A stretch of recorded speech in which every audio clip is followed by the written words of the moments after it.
You've probably heard it a million times. The German Panther was a superior tank, and the American Sherman was a death trap. So why on earth did American tankers, who had the chance to use captured, superior Panthers, often ditch them and go right back to their Shermans? The answer is a lot more complex than just looking at armor thickness or gun size. Let's get the obvious out of the way first. On paper, the Panther was a beast. Its sloped frontal armor was incredibly tough, and its long 75mm gun could punch through a Sherman from a mile away. In a one-on-one duel, a Panther crew that knew what they were doing had a massive advantage. So, you'd think American soldiers would jump at the chance to use one, right? Well, they did. At first. The 3rd Armored Division, for example, captured and used a few Panthers, nicknaming one Cuckoo. But the initial excitement quickly wore off. The first major headache was maintenance. The Panther was a masterpiece of over-engineering. It was prone to frequent breakdowns, especially its transmission and final drive.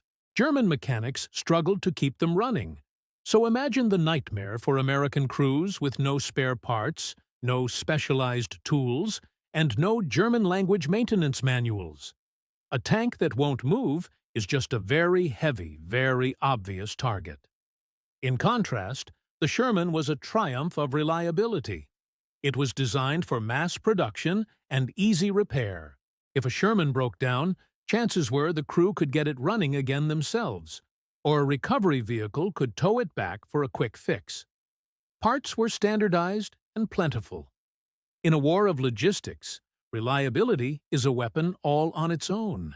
A tank that's always ready for a fight is far more valuable than a supertank that spends half its time in the workshop. Then there's the issue of ergonomics and crew comfort. The Sherman was relatively spacious and had a well-thought-out layout. The turret could rotate a full 360 degrees in just 15 seconds, powered by a smooth hydraulic system. The Panther's turret, on the other hand, was cramped and had a notoriously slow hydraulic traverse, taking up to a full minute for a complete rotation. In a fast-paced battle where spotting the enemy first is key, that's an eternity. A Sherman crew could spot a threat, swing their gun around, and get the first shot off before the Panther crew even knew what was happening. Let's also talk about numbers.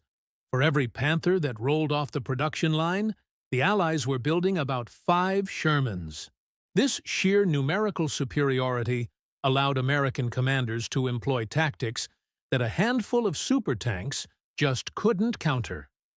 They could flank, overwhelm, and support their infantry on a scale the Germans could only dream of. The best tank in the world doesn't mean much if it's facing 5 decent tanks at once. Finally, there was the simple, deadly problem of mistaken identity.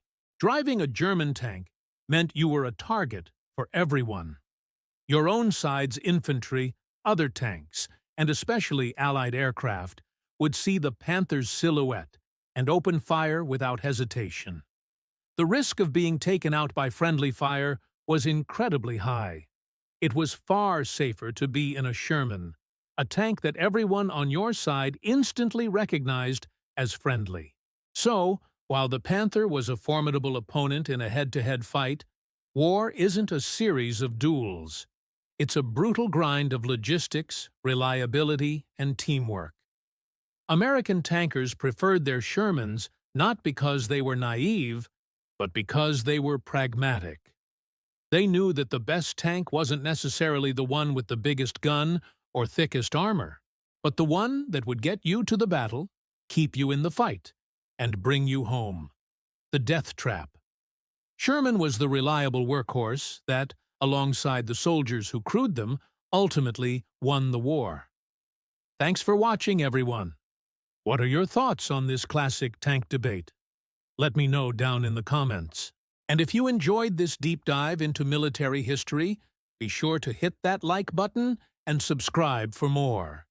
We'll see you in the next one.